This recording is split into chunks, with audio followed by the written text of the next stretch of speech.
Need someone to go and get Kelly real fast because she's like the dumb blonde of the show. I'm convinced.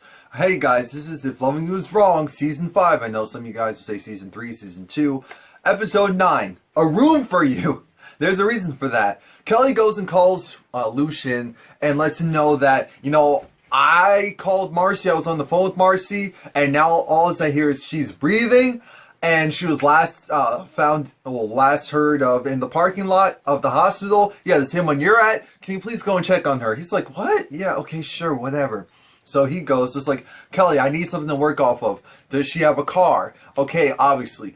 Does she have an SUV? Yes, I think so. What color is it? Black. He was like, no, it's silver. He was like, okay. And he was like, no, I'm just so concerned. I just don't know what to do. And Lucius is like, what's going on? Lucius, what's going on? Because he's like, Kelly, I'm going to have to call you back. Now, he doesn't ever hang up the phone, so we hear him. And I'm like, so Kelly is actually hearing this? Because she's hearing this on Alex's landline. That's very important to point out because once he finds Marcy's body, he's trying to get security, trying to get some, hospital attendant to help. Now, did anyone else notice the fact that Kelly was supposed to be on her cell phone trying to call Marcy? And while she was supposedly trying to call Marcy, and once Lucian found Marcy, Kelly put down the landline because he was like, okay, I'll call you back, whatever, bye. But we were supposed to be hearing the audio, which means that Kelly was hypothetically supposed to still be hearing Lucian, at the hospital. And I'm like, wait a minute, so why is she pretending to call Marcy, listen to Lucian on her cell phone? Like, what the... Wait, this is supposed to be on the land phone. Like, what? Okay, I'm reading too much into it. Then we have him call her back. So it's like, oh, don't worry, she just fainted. It's like, wait, so is she good? It's like, yeah, Kelly, it's alright. It's alright. It's like, oh, I know you're dealing with so much right now, but I really appreciate this. Thank you so much. I want to come down there. So it's like, no, you can't go down there because the kids are upstairs. It's like, but I can't go down there. I was like, okay, she's fine. She's like, but can you make sure that she calls me? It's like, yeah, I'll make sure that she calls you. She's still kind of out of it, but it is what it is. I'm thinking, wait a minute. How can you... We'll continue. Next, we have Ben. Originally, I was like, oh, Ben's sobered up. At least he seemed like he's sobered up until he actually got on the phone and called Eddie. Because he's like, Eddie, man. Eddie, it was weird. Lucian came over and, now, because now I'm not in hospital detail for Louise because FBI. And he's like, are you stupid? Why would FBI be there? And she's like, this is 4 something in the morning. She's no one special. Why would FBI be telling her? Well, 45 minutes after Lucian came and spoke to her, the FBI came and she magically woke up. She woke up, she's coherent, and she's just blabbing away. She's spilling her guts. It's weird, right? It's so weird. And he's like, Ben, you idiot. Isn't this obvious? And it's like, what's obvious, man? And you just told me it was weird. Isn't this obvious? Like, dude, I'm so tired of people like you. You hitting me, Lucian hitting me. I'm so tired of you guys pushing me around. I'm thinking, I'm tired of watching them push you around. And Eddie hung up. So Eddie, idiot. Eddie goes and talks to Steve. Steven's like, what's up? What's the problem? Eddie's trying to say, I think Lucian is with the feds. I think he's with the feds because why is it that, he, 45 minutes after he went and met up with Miss Louise, who was supposed to be unconscious, the feds come and she's magically unconscious. You need to check into this. Who's Lucian? Where'd he come from? What's his real backstory? Steven was doing a lot to make sure that Eddie didn't get any answers out of him. And at first I'm thinking, this is pretty normal though, because that Steven doesn't like Eddie, which is kind of weird because Steven got promoted in that department where you would think that he would drink the Eddie Kool-Aid even though people don't like him, they tolerate him. Steven doesn't do that at all. And now we know why! Because Steven's working with Lucian! That's what we know. He calls up Lucian to let Lucian know you need to watch out for Eddie because I don't know how he knows, but he put 2 and 2 together that 45 minutes after you came to talk to Miss Louise, a FBI detail's on her. So you need to watch out for Eddie. And he was like, you have to have my back. What'd you say? I didn't say a word. I just told him that he's paranoid, he's crazy, get out of here. I I did not see that one. I'm like, Tyler, you threw that one in there. You threw that one in there, and I actually appreciate it because sometimes this stuff is a little bit too predictable. So I like that. I like that, and it makes sense why. It's like, wait, so did Steven work his way up the ranks so that he could go and infiltrate? And I'm like, oh my, now this is starting to make sense why he never really wanted to work with Eddie, because he already knew and he's not trying to get his hands. Oh, it's coming together. Okay. Oh, okay. It's starting to make sense. Now, for some reason, there was like 2 minutes of content that was erased or non-existent from my broadcast.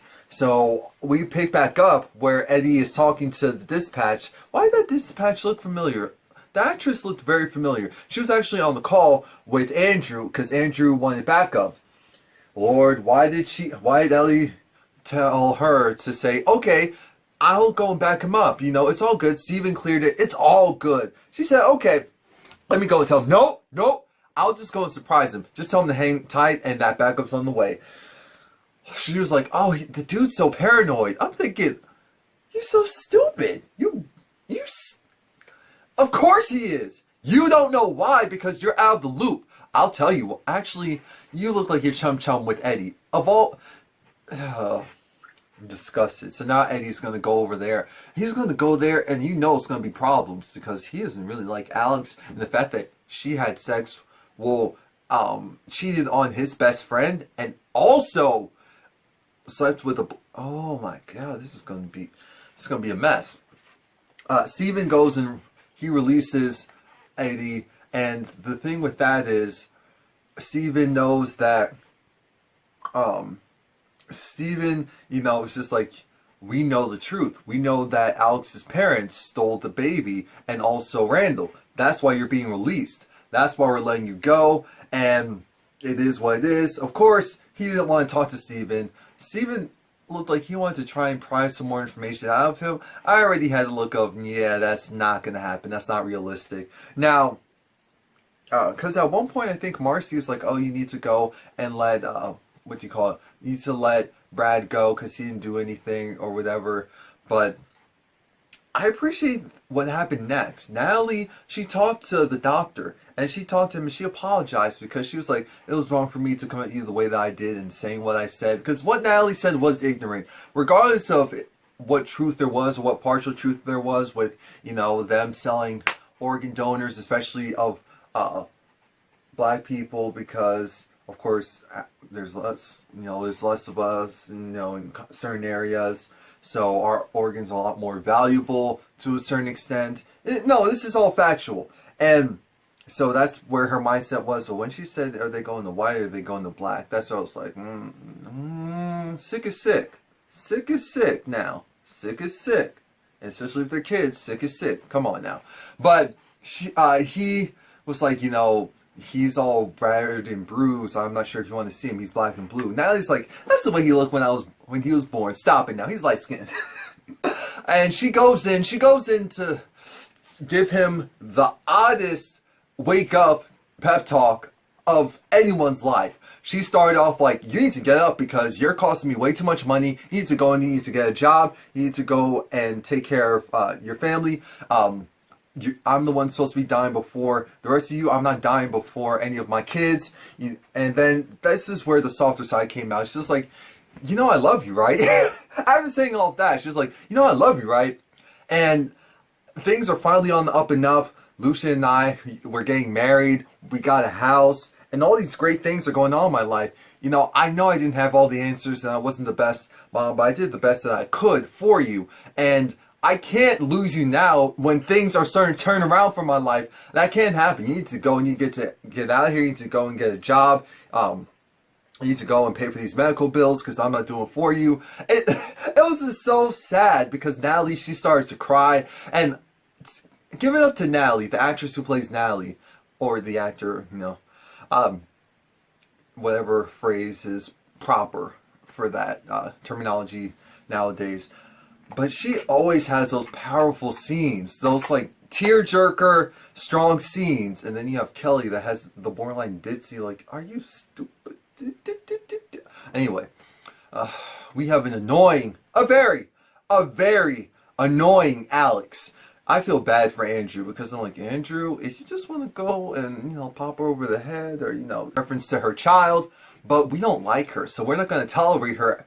He's just like, you need to sit there, you need to stop. She's like, no, I need to get my child. He's like, no, that's not happening. Because of that, then we go and he gives her her phone. She calls Esperanza, and Esperanza's like, wait, what's going on? It's like, well, I'm with an officer because I crashed my car. I'm on Route 31, and, I didn't make it into so-and-so yet. It's my parents. My parents, they have my son, and I guess they have Randall as well, and I'm trying to get there. And she's like, Esperanza said, no, you have to stay there for backup. So I'm going to go and distract you by asking you questions about your parents' names, Rusty and whatever, where they live.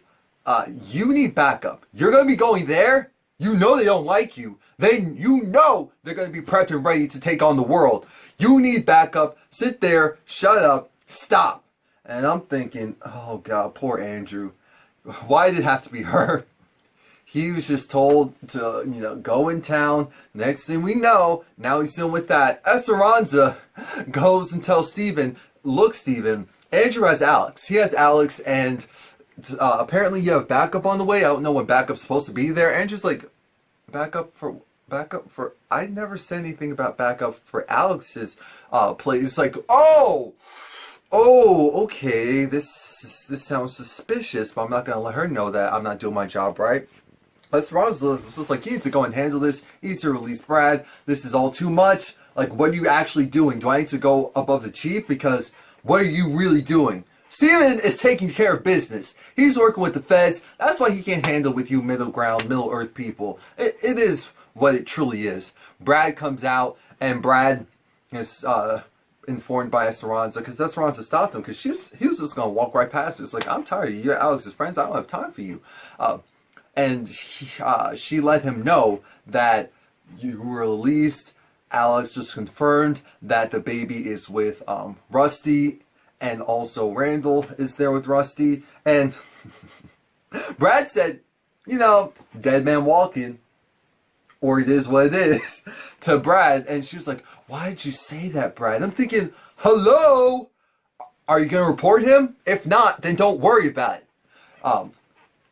Of course, why wouldn't? Because he slept with, that was supposed to be his friend, sleeping with his wife, and no love, no loyalty. It is what it is. I'm so glad Love and Hip Hop New York's coming back, because Love and Hip Hop Hollywood was okay. Love and Hip Hop Atlanta was trash. But Love and Hip Hop New York, I'm so glad New York is back on the forefront on that, because that's where it all started. That's where it just has a different vibe, different energy, and I feel like they have the right mix of people. I guess I was free promotion for my Love and Hip Hop New York videos that we'll be doing starting this upcoming Monday. Esperanza calls Kelly. Please like, comment, subscribe. Calls Kelly, and it's just like, okay, so here's the gif. Alex told me that her parents were the ones that went and did the kidnapping. She's like, look, girl, I know, it is what it is, but how's Marcy? It's like, how do you know? Marcy actually told me before she passed out. That's why I wanted to know how's Marcy. And I guess Marcy's good. She's doing better. I didn't speak to her yet. It is what it is. And it was just a weird conversation. She was like, do you want anything to eat? No, don't worry about it. Oh, what about Natalie's? Yeah, I'm not eating at that restaurant or that fast food In-N-Out. That's not happening. I'm gonna go and get something myself. Okay, time to go and get something to myself. La la la la, la la la la. I'm walking in my house, leaving the other house unattended. Even though I know that Travis is crazy and on the bed. I'm going into my house. I'm open up the fridge. Oh, gotta pass it back. No, sorry, that's all paper. Gonna fill it up with stuff. And then I see that the window's open in Justin's room. Why am I gonna go there? I know I didn't go and leave that window open. I'm gonna just go and close it. Next thing we know, Travis is there. Travis is there! And I'm like, that's what you get, you dumb. you're actually a blonde bimbo. And I'm disgusted that I have to say that because, you know, Black Lives Matter, black girl magic, but Kelly, where's your black girl, black woman magic? Because sometimes I don't know. I'm like, who raised you?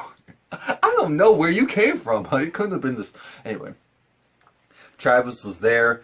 Kelly was shook as she should be because Travis is crazy. Travis is like, look, did you call the cops? Because I was in your backyard and I was afraid I had to go make a run for it. I actually parked, on the other side of the neighborhood because I need to make sure that the cops weren't there for me. Did you call the cops on me? Of course I didn't call the cops on you. How's Justin doing? Good. You know, I'm there and I'm helping out Alex. You know, she has a new baby. Oh, a new baby? Is it a boy? Oh, yes. I mean, what is it? It's a boy. Oh, that's so great. You know, do you want me to walk you over there? No. But before all that, give me a hug. It's like, what? No, a hug. Don't worry, I'm not going to hurt you this time. You know, I'm not crazy, especially, oh, is your man? Is your man there?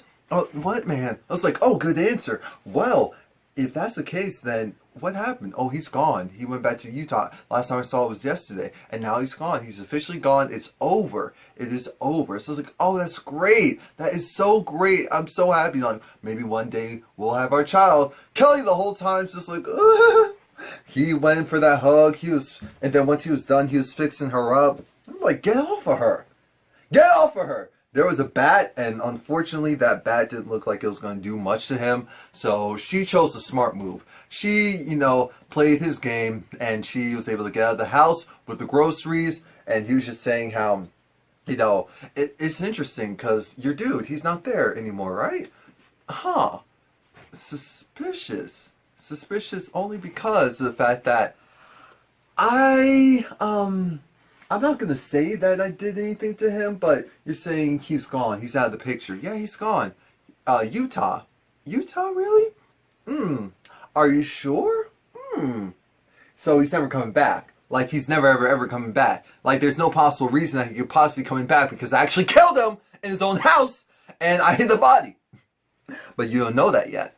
You don't know that because, you know, I've had an issue before and I would hate to get arrested and my father to hear about this because if he hears about this, this is going to be a huge problem. It's going to be major issues. I just can't have that, Kelly. You know that. You know that. You know it.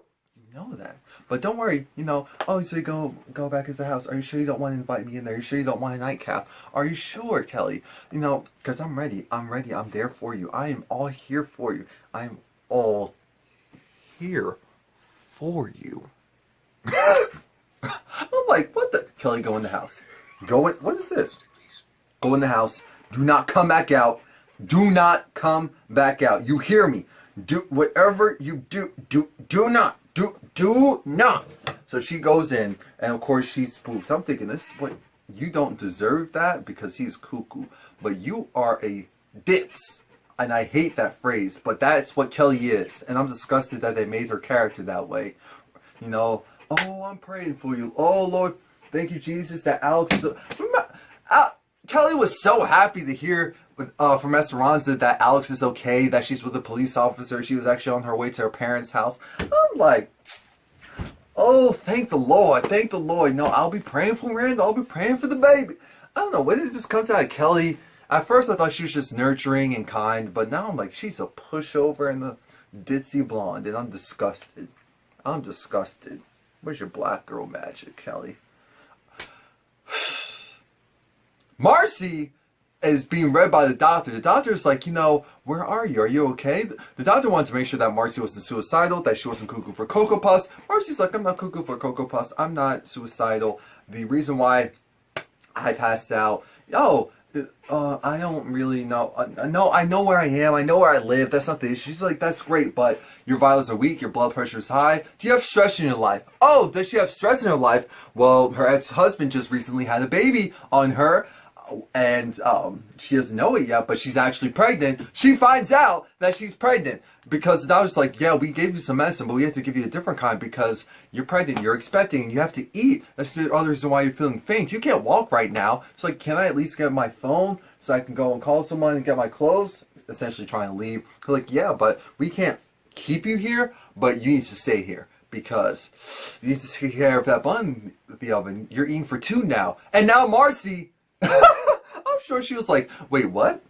For a lack of a better word, she was screwed. And she was screwed recently by Randall and by Brad. She asked, how far along is she? Cause yeah, that's gonna be interesting. That's gonna be an interesting twist. Please like, comment, subscribe. Let me know what you think. This episode was cool. It was cool. Some surprising parts happened. It was overall cool.